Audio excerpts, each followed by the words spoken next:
Are you tired of losing important emails in your cluttered inbox?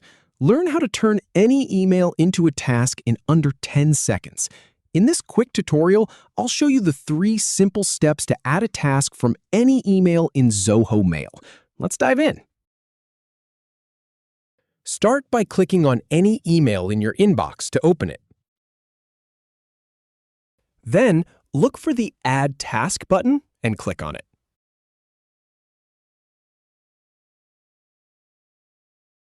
Finally, click on Save to create the task. That's all there is to it.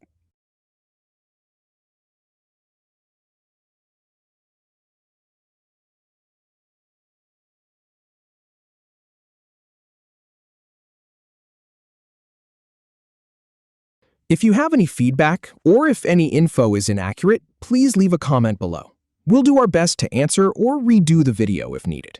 Thanks for watching.